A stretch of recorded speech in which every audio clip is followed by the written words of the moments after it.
एक घर एक कुटुंब आणि त्याच कुटुंबातील माणसांनी केलेला विश्वासघात.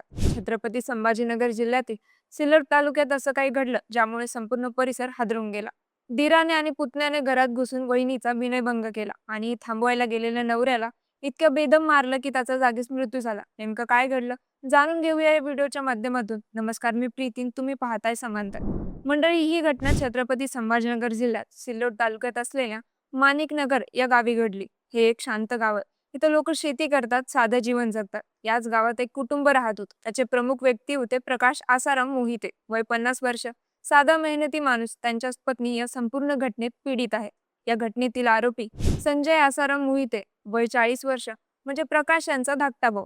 आणि दुसरा आरोपी अनिल मनोहर मोहिते, वय 28 वर्ष, हा त्यांचा पुतण्या होता. म्हणजे कुटुंबातीलच माणसं ज्यांच्यावर विश्वास ठेवायला पाहिजे, ज्यांनी रक्षण करायला पाहिजे, त्यांनीच असं घाणेरडं काम केलं.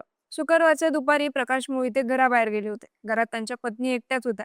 कुठलाही संशय नाही, कुठलीही भीती नाही, कारण आपल्याच घरात कोण काय करेल असं त्यांना वाटलं असेल. पण त्याच वेळी संजय मोहिते आणि अनिल मोहिते यांनी संधी बघून थेट घरात घुसण्याचा प्रयत्न केला. त्यांनी घरात शिरून पीडित महिलेचा विनयभंग केला. हे दोघे नशेत होते की त्यांनी आधीच हे ठरवलं होतं, हे तपासातून समोर येईलच. देवाची कृपा म्हणा की मनातला आवाज कुठला तरी मार्गानं प्रकाश मोहिते यांना समजलं की घरात काहीतरी चुकीचं होतंय. ते धावत आले. घरातली परिस्थिती पाहिल्यावर त्यांनी पतीला वाचवण्याचा प्रयत्न केला, पण हेच त्यांच्यासाठी जीव घेणं ठरलं. संजय आणि अनिल या दोन्ही आरोपींनी मिळून प्रकाश मोहिते यांना जमिनीवर पाडले. त्यांच्या छातीवर बसून बुक्क्यांनी बेदम मारहाण केली. त्यामुळे प्रकाश मोहिते यांना त्या जागीच हृदयविकाराचा झटका आला आणि त्यांच्या पत्नीच्या नजरेसमोर त्यांचा मृत्यू झाला. प्रकाश मोहिते यांच्या मृत्यूनंतर पीडित महिलेने सिल्लोड ग्रामीण पोलीस ठाण्यात तक्रार दाखल केली. पोलिसांनी या तक्रारीवर गांभीर्याने लक्ष देत दोन्ही आरोपी विरुद्ध मनुष्यवध आणि विनयभंग या दोन्ही कलमाखाली गुन्हा नोंदवलाय.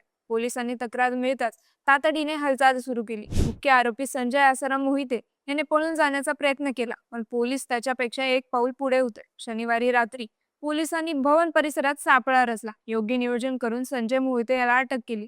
तो आता पोलिसांच्या ताब्यात असून त्याची सखोल चौकशी सुरू आहे. मात्र या घटनेतला दुसरा आरोपी 28 वर्षीय अनिल मनोहर मोहिते फरार आहे. पोलीस त्याचा सक्रियपणे शोध घेत आहेत. त्याच्या नातेवाईकाकडे आणि ओळखीच्या लोकांकडे विचारपूस होती. वेगवेगळ्या ठिकाणी छापे टाकले जात आहेत.